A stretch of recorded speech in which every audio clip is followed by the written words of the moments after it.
வணக்கம் சார். வணக்கங்க. சார், பில்டரா இருந்தீங்க. ரியல் எஸ்டேட்குள்ள எப்படி சார் வந்தீங்க? அதை கண்டிப்பாக நான் சொல்லியே ஆகணும். அது முக்கியமான காரணம் என்ன பார்த்தீங்கன்னா, ஒரு 2010ல் நான் புருஷோகத்துலேருந்து இடம் தேடி இந்த விநாயகபுரம் நோக்கி வந்தேன். அப்போது ஒரு மீடியேட்டரை நான் அப்ரோச் பண்ணி எனக்கு ஒரு நல்ல இடமா வாங்கி கொடுங்கன்னு சொன்னேன்.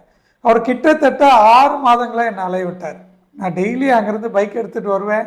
காலையிலேருந்து மதியானம் வரைக்கும் வெயிட் பண்ணுவேன். இந்த இடம் உங்களுக்காக பேசியிருக்கேன் சார், ஓனர் மதுரைக்கு போயிருக்காரு, வந்தோன்னே உங்களுக்கு முடிச்சு கொடுத்துட்றேன் சார்ன்னு சொல்லுவார்.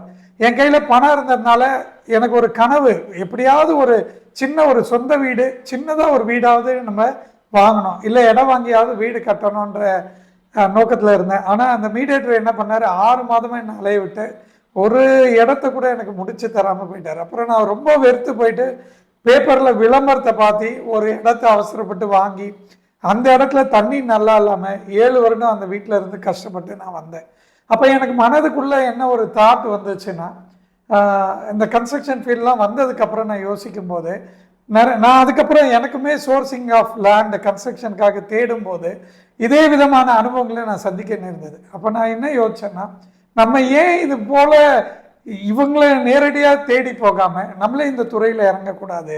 அப்போ இதன் மூலமாக என்ன பண்ணலாம் அப்படின்னா, இது போல் உண்மையாக இடம் வேணும்னு கஷ்டப்பட்டு தேடுற மக்களுக்கு நம்ம சோர்ஸ் பண்ணி நல்ல எண்ணமாக வாங்கி கொடுக்கலாமே அப்படின்ற ஒரு எண்ணத்திற்கு இதுதான் விதையாக அமைஞ்சது. நான் ஏமாற்றப்பட்ட என்னுடைய அலைச்சல், ஏன்னா என்னால் வேலைக்கு போக முடியாமல் லீவ் போட்டு அங்கேருந்து கிளம்பி, வேலைக்கு லீவ் போட்டால் சம்பளம் பிடிச்சிருவாங்க, லீவும் தரமாட்டாங்க, ஏன் அடிக்கடி லீவ் எடுக்கிறேன்னுவாங்க.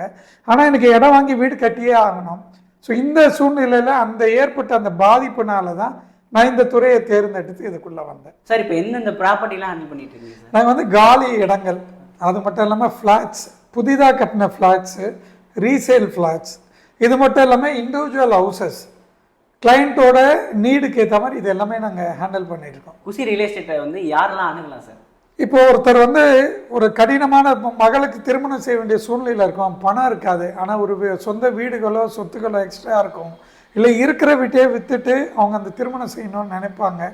அப்படிப்பட்டவங்க நிறைய இடங்களை அலைஞ்சி அதை விற்க முடியாத சூழ்நிலையில் இருக்கிறவங்க எங்களை அணுகலாம். நாங்கள் வெகு சீக்கிரமாக சுலபமான முறையில் அந்த வீடை நாங்கள் விற்று தருவோம். ஏன்னா எங்ககிட்ட நிறைய வாடிக்கையாளர்கள் இருக்கிறாங்க. ஸோ அதை வாங்கிறதுக்கு ரெடியாக இருக்கிறாங்க. அப்போ நாங்கள் சென்னை சிட்டிக்குள்ளே என்ன மாதிரி ப்ராப்பர்ட்டிஸ், அது காலி இடமா இருக்கட்டும், லேண்ட்ஸாக இருக்கட்டும், லேண்ட்ஸ் மட்டும் இல்லாமல் வீடுகள், ஃப்ளாட்ஸ், யாரெல்லாம் விற்கணும்னு நினைக்கிறீங்களோ நீங்கள் கண்டிப்பாக குஷி ரியல் எஸ்டேட்டை தேடி வரலாம். குஷி ரியல் எஸ்டேட்டுக்கு வாங்க, குஷியாக போங்க, இதுதான் எங்களோட கேப்ஷன். இது எங்களோட அலுவலகத்தை அணுகிறவங்க எல்லாரும் வரும்போது கவலையாக வராங்க, ஆனால் போகும்போது சிரிச்சுட்டே போகிறாங்க. அது இயல்பாகவே அமைஞ்சிச்சு. குஷி ரியல் எஸ்டேட்டுக்கு வாங்க, குஷியாக போங்கன்றது இயல்பாகவே அங்கே உணர்ந்து போகிறாங்க. ஸோ அதுபோல் யாருக்கு என்ன தேவை இருந்தாலும் எங்களை தேடி வரலாம். நாங்கள் வெகு விரைவில் அவங்களோட இடங்களையோ வீடியோ ஃப்ளாட்டையோ நல்ல முறையில் விற்று நாங்கள் தருவோம். Okay sir, thank you sir, thank you so much.